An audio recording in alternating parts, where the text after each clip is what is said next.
going, and I can read the text of my nephew and I don't even know what he's saying because it's a new language.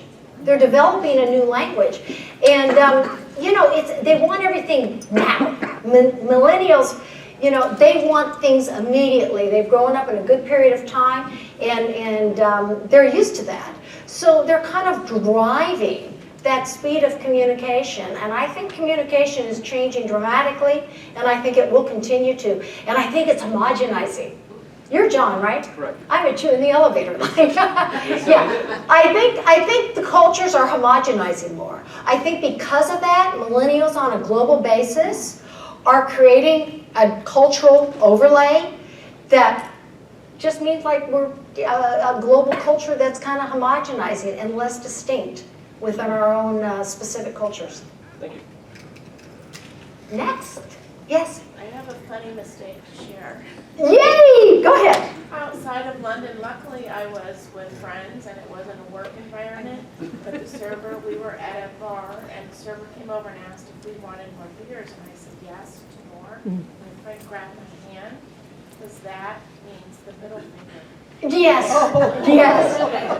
Keep your fingers to yourself, right? Yeah. You're not the only one. I mean, there are so many presidents of countries and, different major, famous people that have made gesture faux pas. It's the worst.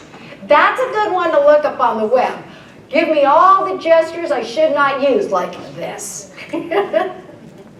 Yeah. Yes?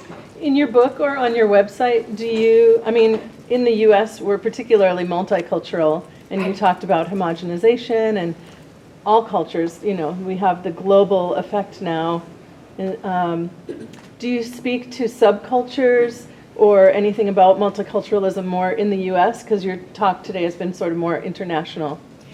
Yes. Well, in the U.S., we are multicultural, that is for sure. But we do country-specific presentations as well.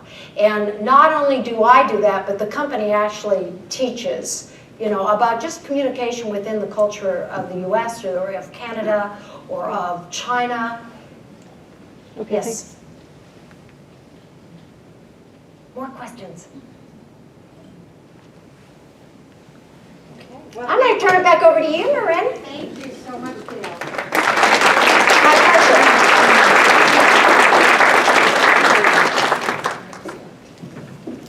You're welcome. It's a fascinating topic and one that's very near and dear to my heart, having a French husband who is very French, born in Antibes in the French Riviera. So one of my first dates meeting his family, of course they had the cheese, and I cut the end off the cheese, which is totally aghast in the French culture. You always go like a pie, right? Because the middle has the most stinkiness to it, which had I known that, I probably wouldn't have even preferred the middle. So you learn all of these things the hard way. The girl from Reno goes out with the French guy and gets in trouble. Anyway, thank you so much, Gayle. That was very, very enlightening, and lots and lots to chew on, so we appreciate that. Before we go upstairs, I want to go over a couple of things have changed in some of our